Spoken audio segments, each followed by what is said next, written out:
friends. Welcome to the Birth Zone. I have a really special episode for you today with a guest. Her name is Christina, and she's from a surrogacy agency called Conceive Abilities.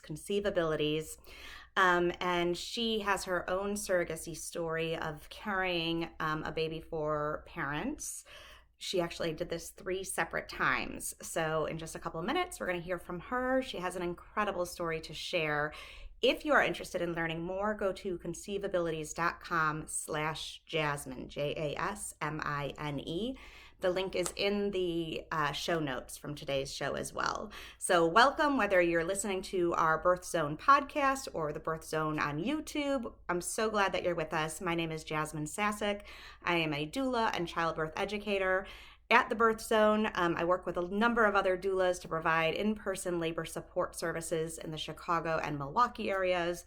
And then we also do all kinds of other fun classes and things throughout the whole country, world, wherever you can reach Zoom, basically. For that information, just go to thebirthzone.com. So with no further ado, here is my interview with Christina. So if you don't mind, would you tell me a little bit about like how many times you've been a surrogate, what it means to be a surrogate, and kind of what got you into the surrogacy world? So I've been a surrogate 3 times, a gestational care, which is, I feel like, the most common form of surrogacy. I was the oven. None of my genetics were used. I carried the embryo that was made with either an egg donor or an intended mother's egg and an intended father's sperm. But like I said, I've done this 3 times. My first journey when I first applied to become a surrogate was back in 2010.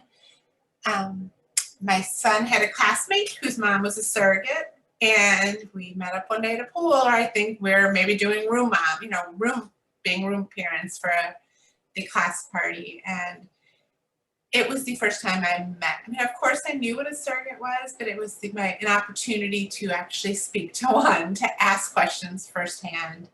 At that time, like I said, it was 2010, and I had been a labor and delivery nurse from about 2006 up until about 2 years ago. So I love all things baby. My family was complete, but it was just wonderful to be able to talk to her, to ask questions. I really, even though working in labor, I didn't know a whole lot about IVF. So to hear a lot about the process, like I asked her how she applied, how did she become a surrogate? And while certain things she said, I knew I didn't probably want to go with her agency, but I did some looking around, which brought me to Conceivabilities, applied with them. And in 2011, I delivered a little boy for my first family. Loved it. In fact, before I even delivered, I knew I wanted to do it again. I was telling the staff at Conceivabilities, I'm like, you have to let me do this again. So I delivered. What was it that you loved about it that made you know you wanted to do it again?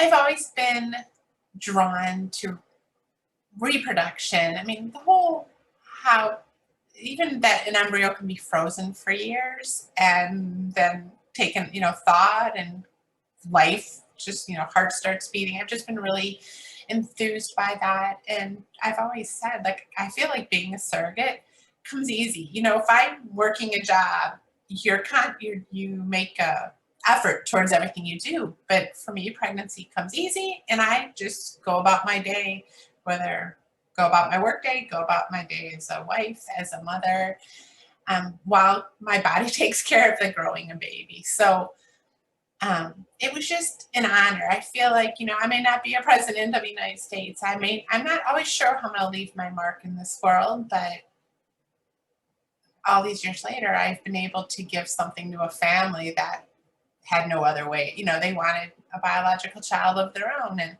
there's nothing wrong with adoption.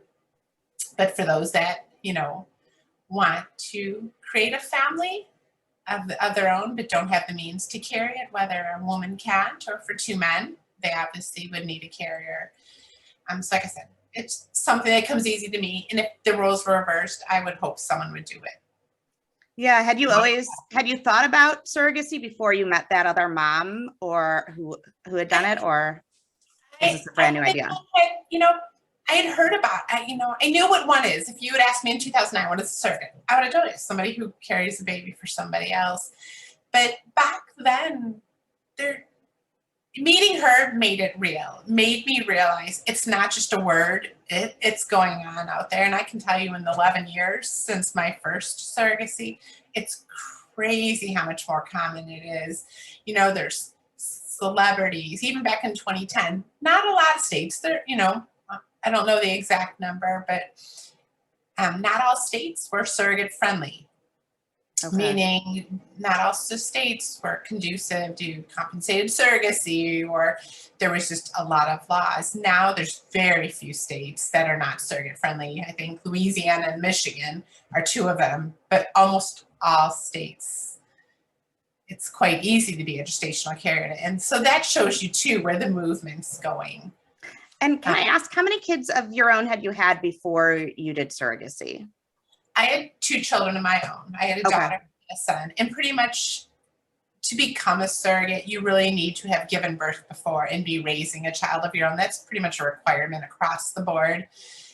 Obviously, by giving birth, it shows your body's capability. Some people, maybe one delivery, one pregnancy doesn't go well. So the requirement of having had a child before, have given birth, and then be raising it. And I'm sure the fact that they want you to be raising a child of your own is more for the mental health or emotional. Yeah, the emotional part of it, right?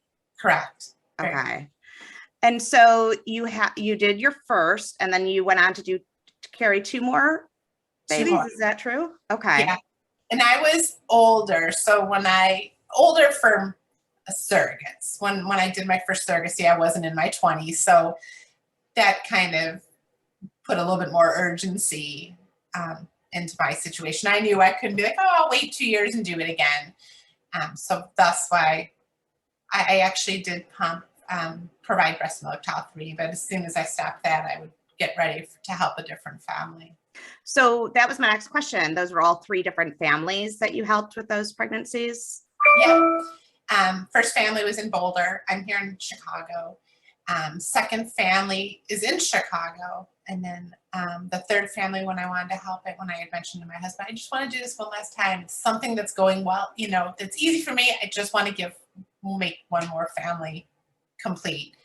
And he mentioned that I should do it for 2 men. So I had let conceivabilities know that. And my third set of intended parents were 2 men who live in Spain. Oh, wow. Yep. Okay. You've done this all over the place then. Yeah. How did your husband and your kids, your family feel about this whole process? My children, when I did my first journey, were 7 and 15.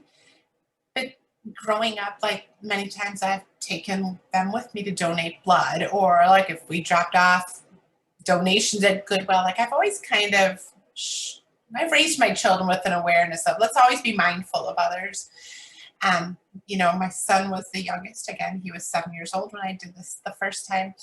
And I think knowing that Christian's mom did it, he would play at Christian's house. And after Christian's mom delivered those twin boys, my son saw there wasn't extra babies in the house. So I didn't even really have to explain. He had a frame of reference to make some sense of it. Okay.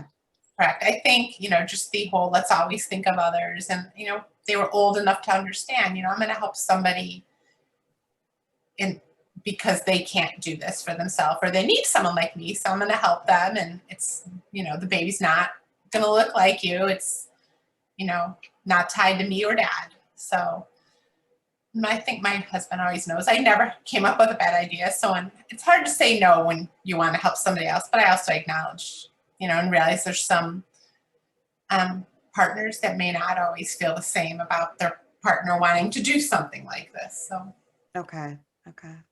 And then tell me a little bit about the matching process. Does the agency assign you a family? Do they pick you? Do you pick them? What's that process like?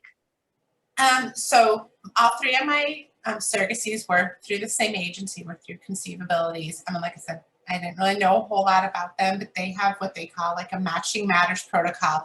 By the time they screen a surrogate, they really do know the surrogate really well. They know the intended parents that retain them equally as well.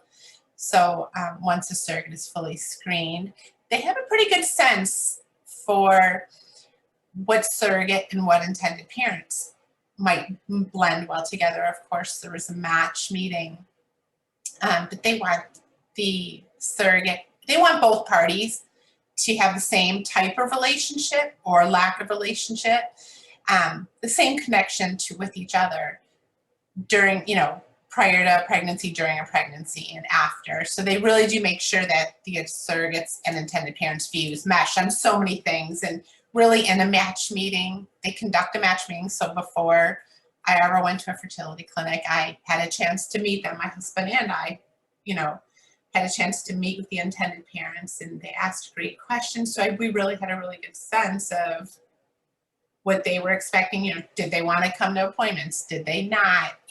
After that child's born, what do they foresee? I know for all three families, I was like, well, I'd love to get a Christmas card every year. I'm a people person. I was really hoping I got more pictures and connection than that, and I did. But a good agency is really going to do their due diligence for both parties. But I also don't know that all agencies do, unfortunately. Okay, so you got to meet with them, and then you could have turned down that couple if you chose not, if you felt like it wasn't a good fit, right? Okay. Oh yes, and they give both parties, both parties a chance after that meeting to get back to them. It's not in front of each other like, yes, we plan to move forward. After the fact, you get a day or two. That would be awkward, right? Okay. But yes. And then those meetings, I mean, you did this for a couple in Spain and in Colorado, like were those meetings done on Zoom or online somehow or in person? How is that done? All three of them, even the local one, they were done via video. Okay. And I'm sure a lot of that is tied to, I know there's some that occurred in person, especially pre-COVID. Right. Everything has changed so much. Yes. COVID's made a lot happen via video, but understandably trying to get a surrogate, possible partner, if she has one, someone from conceivabilities and the intended parents to agree on a time, on a location where so they usually happen during, via video. Okay. But not all the time. Okay. So you agree to the match, and then what happens next? What are some of the next steps then when both sides agree? After we decided to move forward with each other, all my medical records, so my prenatal records for my pregnancies, my delivery records from my deliveries were sent to the intended parents fertility clinic so that they can review everything as well and say, okay, yes, the medical history looks conducive to doing this. She doesn't have a lot of risks. And once the fertility clinic receives the surrogate's records, they usually will schedule what is called a medical workup. And most often a surrogate, many times the partner too, will go to the intended parents fertility clinic. They'll have blood drawn, urine testing, and for mostly for communicable type things, hepatitis, HIV, things that could be exchanged in a process like this. Okay. A pap smear, ultrasounds. It's like a couple hour appointment. And then after that, most of the time, it goes completely well. No surprises, of course, because all the medical records were obtained. So then a surrogate's provided with a lawyer that's very well versed in third-party reproduction laws.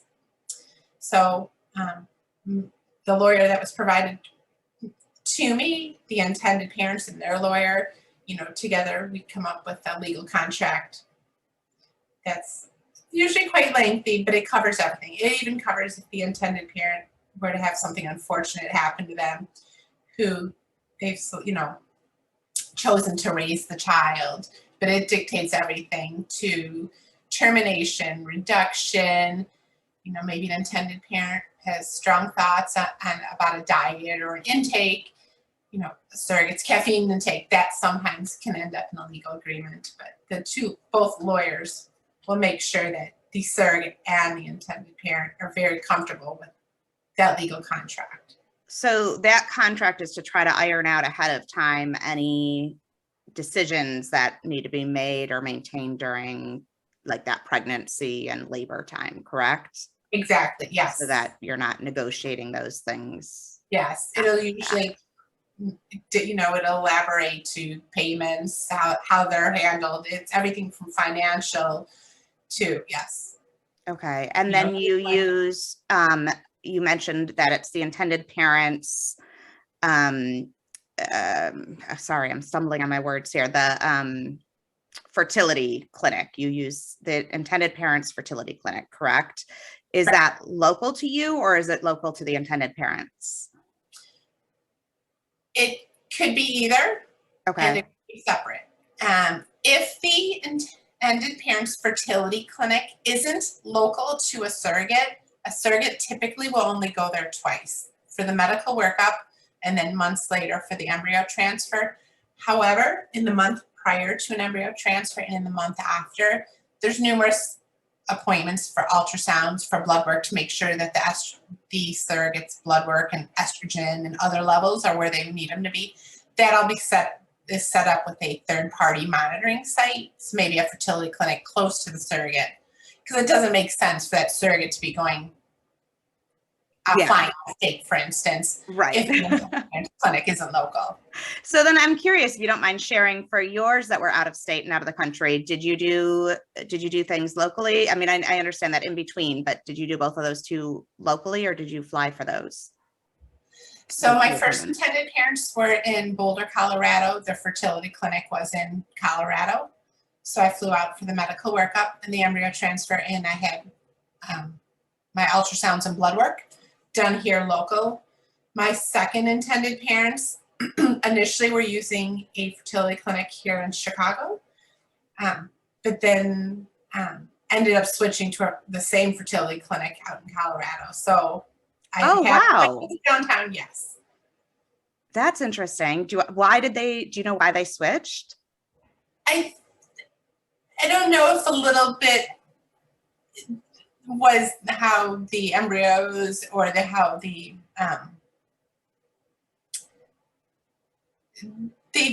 success rates at this other clinic were higher. Okay. And I think they just, had started to become really well acquainted with the reproductive endocrinologist out in Colorado, and decided, we're going to have all the embryos transferred. And you had worked with that. And I had already worked with them, so I was so impressed with them. Yeah, I had no qualms at all. I was like, all right, and I would have went to the ends of the earth for that family. So it didn't matter to me. I wanted them to do what they felt was comfortable, and they, having met and become real familiar with this other reproductive endocrinologist, chose to switch clinics. Okay. My third surrogacy did use a clinic in Chicago, one that I had not worked with prior. And so, I did all my monitoring and stuff with that Chicago clinic. Okay. And then what's the procedure like when they do the implantation, or I'm sorry, what did you call that? The embryonic, you called it something. The embryo transfer? Embryo transfer, thank you. What's that procedure like when they do the embryo transfer? What's that like on your side of things? On a surrogate side of things? Yeah. No different than a pap smear. Oh, wow. I've often told so many people, honestly, if they didn't tell you what they were doing from the patient perspective, you would think they were doing a pap smear. It is non-invasive. The experience is much different, except oftentimes an incubator comes in that's got the Petri dish with the embryo in it. I've seen in many of the clinics, there's a monitoring screen. So I literally would see like an incubator come into the room minutes before the embryo transfer. And on the monitor, I could see that embryo. Perhaps it was starting to expand out of its, starting what they call hatch as an embryo. The cells multiply. So it's really cool. But patient-wise, there's no pain to it. It is very quick. That's fascinating. I donated eggs a couple of times, and a different game, right? Yeah, that was a very intense procedure. The whole process was very intense, and then them harvesting the eggs was very, I had to go under anesthesia, and so I had no idea that they could do that. So different than egg donation. So different. Easy breezy. What you went through is different. Yes. But then I didn't have to carry a whole pregnancy and deliver a baby. So Yeah, egg donation, the egg donation, their egg retrieval is a lot shorter of a process. But yeah, from that on that day, the experience and that kind of blew my mind. To me, I'm like, yeah. transferring an embryo. Surely this should be complex, and not at all. Wow. Okay. So after the embryo transfer and finding out that you're pregnant, tell us a little bit about how the rest of the pregnancy goes as far as medical care, medical decisions, and just contact with the intended parents. So for me, with all three families, we had pretty open contact. I would say all three families, although at various times might have came to an appointment, or if I had a high risk appointment, just because it was a surrogate pregnancy. Um, in instances where intended parents weren't at an appointment, oftentimes I'd get to the parking lot. I would, many of the doctors were great. They'd let me record the heartbeat when they were using the Doppler to find it. So, I'd always provide that update. Like, Oh, I bet they love that. Growing on Yeah. track. They offered me this genetic test. Do you want it done? It wasn't my decision to make. So, and in all the instances too, the intended parents could reach out to that OB office at any time if they had questions. Okay. Everything's kind of set up in terms of medical release. So there's that exchange of information. But yeah, if they weren't there, a lot of sharing, especially after appointments, which is nice Okay. for them. Yeah. And so then did you ever have any situations where any medical kind of decisions came up that were uncharted territory or that you had to chat with the intended parents about, or were things pretty smooth sailing in your cases? In my cases, they were pretty smooth sailing. I would, if it was a special test, I would defer to them. Do you want it done? And all three of my pregnancies were pretty boring, pretty uneventful. The last one I did deliver a little early, so there was some unexpected, things in terms of appointments or in terms of the delivery time and delivery scenario. But that I always had somebody, a match manager, that was working with me and the intended parent. Okay. So they helped navigate all that kind of stuff. In fact, the match manager and conceivabilities were always many steps ahead of us, knowing what was coming next and setting up for that. Prior to delivery day, they spoke to the hospital to make sure the parents would have a postpartum room. So yeah, we had a good connection all three times where I could really share. And if not, or if something was going on a little bit more urgently, I could always reach out to conceivabilities to speak to the parent. Okay. And then when it comes time for labor and delivery, did the intended parents choose the hospital, the birth location? What goes on with all of that situation? So being in I'm just outside of Chicago, so I'm in the suburb. As I mentioned earlier, I was a labor nurse, so I was pretty certain I would be delivering my surrogate pregnancy at the hospital that I worked at. My son was born there many years prior. So they would came to the delivery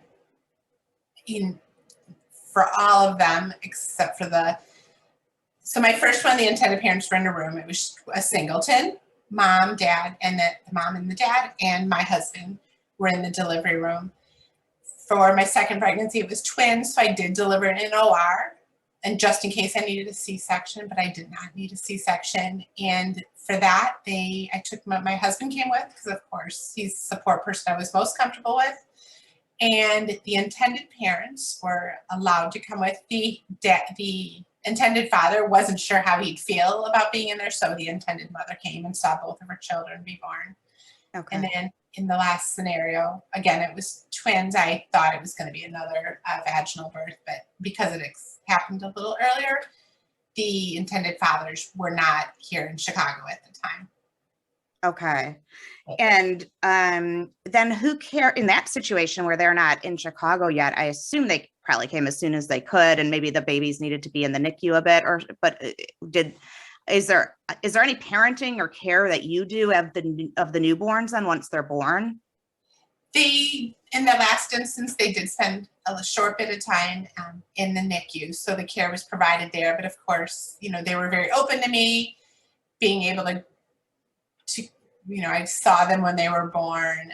I did provide milk, so I was always visiting with the intended parents, providing that. Okay. Yeah, in the other two instances, the parents were present for the delivery. So. And did you pump to provide the milk? For all three families, yes. Okay. And that's obviously, I assume that's probably a joint decision, I guess, but whether or not the intended parents want that is up to them. And then whether or not you as the carrier want to provide that service, probably, right? Okay. Yeah, 100%. That's something that was talked about early on, and having worked in the field and knowing the benefits, I was willing to do it. And in all three instances, the parents were interested in receiving it, feeding it to their child or children. So, yeah, but that is something that's discussed early on. And there's, thanks to social media, there's milk banks. So even in an instance where surrogates like, oh, I've done it for my own children, but the intended parents don't want it this time, many surrogates are well aware of ways that they can donate. Yeah, absolutely. People do that all the time amongst themselves. Okay. And then pain relief during labor, is that spelled out in that contract? Do you get to decide that? Who gets to decide? Like if you decide you want some IV pain medication or an epidural, how are those sorts of decisions worked out? The vast majority of the time, an intended parent is already so thankful for the act of their surrogate. They want to see their surrogate comfortable. Most intended parents don't really dictate or have much say into that. They trust the surrogate. They trust the surrogate's OB. So whatever the surrogate feels she needs, whatever the OB is recommending. I did have epidurals with both twin deliveries. My first intended mother, she had a child of her own, and after that pregnancy wasn't able to carry again. And I think there was some question in her mind if her oldest child's delivery would have been different had she not had an epidural. So she preferred that I didn't, but ultimately wasn't telling me you can't. And with my son, like I said, years prior, I always thought, wow, it'd be kind of neat. I don't know why, but I thought it'd be kind of neat to try to do it without pain meds. And in my son's case, I got an epidural about an hour or two before he was born. So I told her, I'd love to try, but I'm not going to promise. In the end, she got her wish. Wow. Her son was my only unmedicated delivery. So out of my 5 deliveries in total, he was the only unmedicated one. And she got her wish. And honestly, it made me realize what I was capable of. So giving her wish, although there was never a guarantee, just made me feel, it showed me the power I have and what I can do when I set my mind to it. So I kind of received something back in return that meant something only to me. That's awesome. There was never a promise.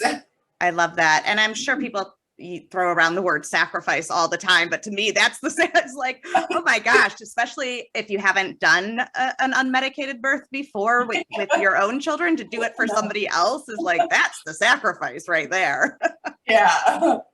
But that's awesome. I'm glad that her little guy came into the world. I mean, he wasn't super quick, but he didn't draw it out over a day. If it was over a day, I'm sure I'd be like, nope, you're losing. You're not getting that wish. Right. But it sounds like open communication and honesty was really the key there, particularly in that situation where she was open and honest that she would prefer if you could do it that way. But, you said, I'll try, but no guarantees, which is birth in general, right? Yes. She had shared that from the beginning. Like I said, that's something I always knew, So, I mean, although I knew about it for many months, I stopped thinking about it because it wasn't something that was really impacting much of the process. But okay. And do you have any idea if somebody wanted to do a home birth or a birth center, something kind of non-traditional, would that be allowed? Would it be a matter of matching with intended parents who were supportive of that? Any idea? With regards to surrogacy, home births are exceptionally rare. Okay. And mostly for the,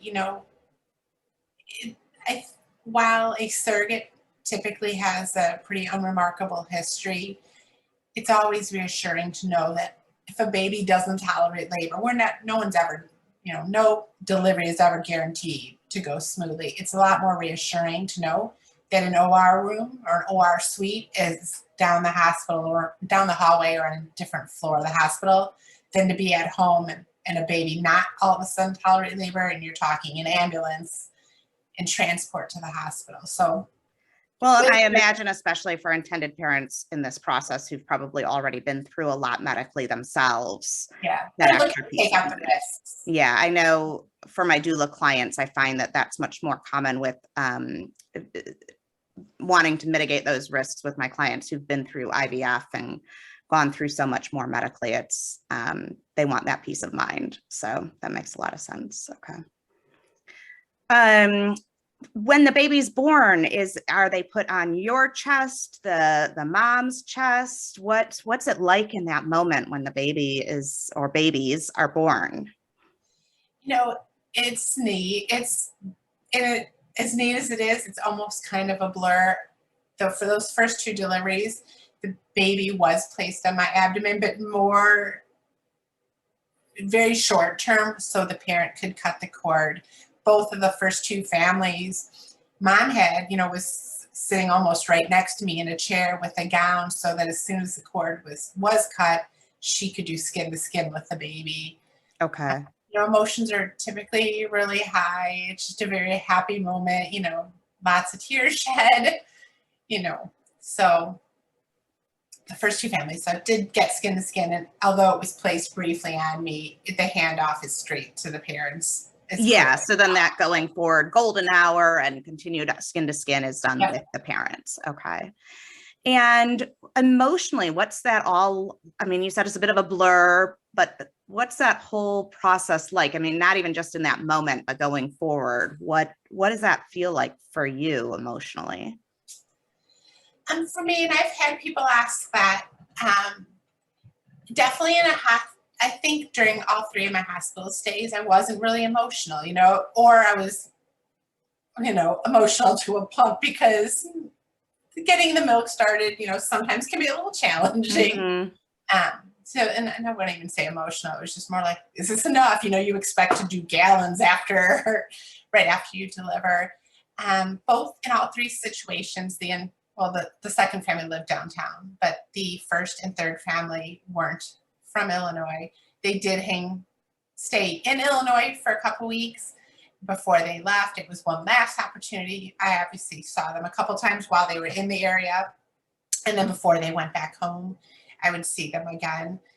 And I am a people person. I'm not going to lie. I stink at all types of goodbyes. So it was hard to say goodbye.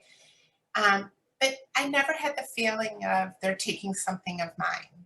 And that was never the thought. My tears of sadness were more related to, I just gave somebody the best gift there is, the biggest gift there is, or I just spent the last 15 months of my life, and it was surrogacy, and now it's gone. You just kind of, the big chunk of my life is gone, and I'm like, what next? Which maybe explains why I kept having another surrogacy next. I'm like, oh, we'll just do that again. I can relate to that personally. Okay.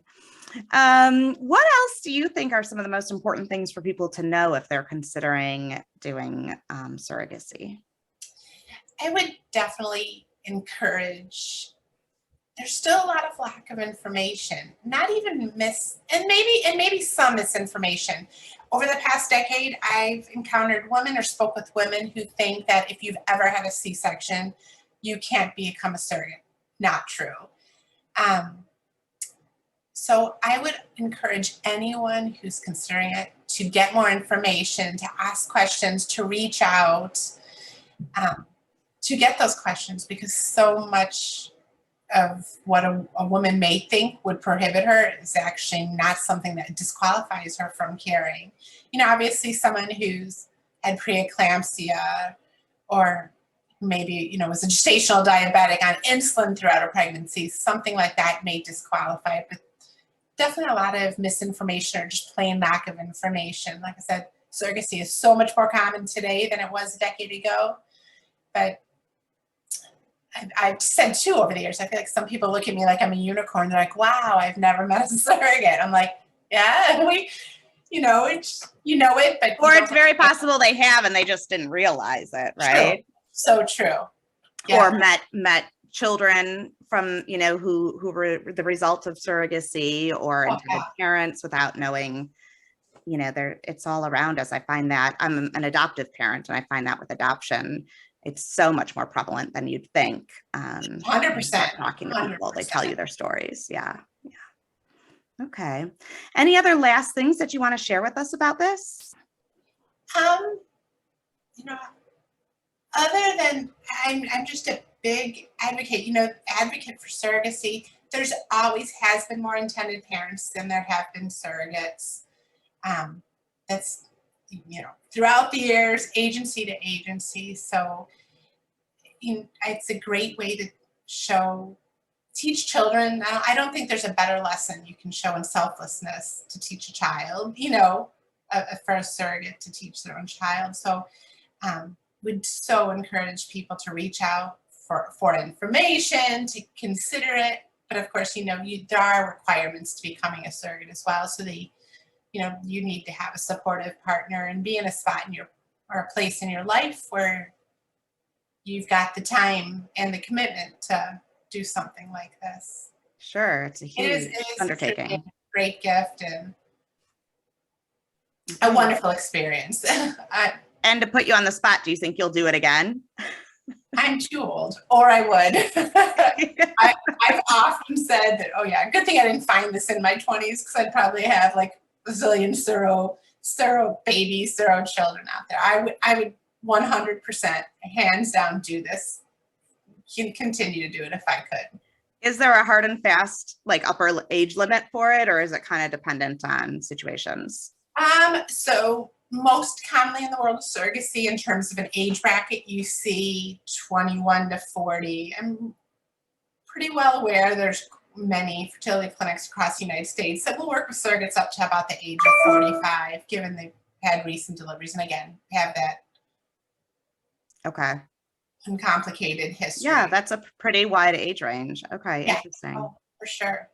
And just for our listeners, and because this is a birthy kind of podcast, do you mind sharing, especially for that one birth that you did unmedicated, like how did you, especially like for most people, it's knowing they're getting their baby to take home at the end that gets them through that. So any tips of what, or anything you recall from that labor that got you through without getting an epidural? What did you do? What's your magic bullet? And that's an interesting, so that for that particular history, I was induced the night before with Cervidil, which isn't Pitocin, just something that hopefully makes the cervix and uterus more willing to get into the labor ballgame. But I had a friend who was a photographer, had been a birth photographer before. So she, a very dear friend, she did come with me the night of the induction. My husband stayed back with my son. I knew I suspected it was going to be a pretty boring night. Right. Nothing was going to happen. I wasn't going to be contracting away or miserable or delivering overnight. So she came with me. And then early the next morning, I think my husband was planning to get there at 5 or 6 in the morning, since they were going to start Pitocin. The plan was to start Pitocin in the morning. But as I got up to go to the washroom, my water broke. Oh, wonderful. So, yeah. So my girlfriend and I, she knew at that point, or suspected at that point, that delivery was coming soon. My husband came and it went fast. And again, my labor nurses were colleagues. My OB was somebody who I probably had done the delivery, been his nurse for a different patient in a room the day before. I remember, after my water broke, they checked me, and the nurse / colleague's like, well, you're 3, but you're really stretchy. And I'm like, 3's not 10. I was uncomfortable. Like, I got a way to go yet. But I got more and more uncomfortable probably within an hour. That just got, and they're like, you're 5, you're 7, and the head's lower. So I think between my, coworkers, and they had known, I had talked about, like, I'm going to try to do without, but I think with their encouragement, um, and that was the last half an hour before delivery, I know I was probably squeezing my husband's hand a whole lot. The intended mother was, where can I rub? Where do you need pressure? Where can I give counter pressure? Oh, So it was nice. just I had a good cheering section, pep section for me that day. And A little bit of a group effort as much as it can be, right? 100%. Yeah, I didn't do it all. I'm going to tell you, the intended mother, thank you for the pressure. I don't get all the credit for that. It was 100% a group effort that day. But All right, awesome. Well, thank you for sharing a little bit about that birth story. That's wonderful to hear. And so you've carried a total of 7 babies, correct? correct. Wow. Okay. Well, I'm sure that those parents and those families are so grateful for what you've done. And I'm really grateful that you took the time to sit down with me today and answer some questions. As you know, there's so much misinformation and questions that people have. So it's always this is a fun topic to sort of demystify for all of us. And I certainly learned a lot. I appreciate it. It was great speaking with you as well. Yeah.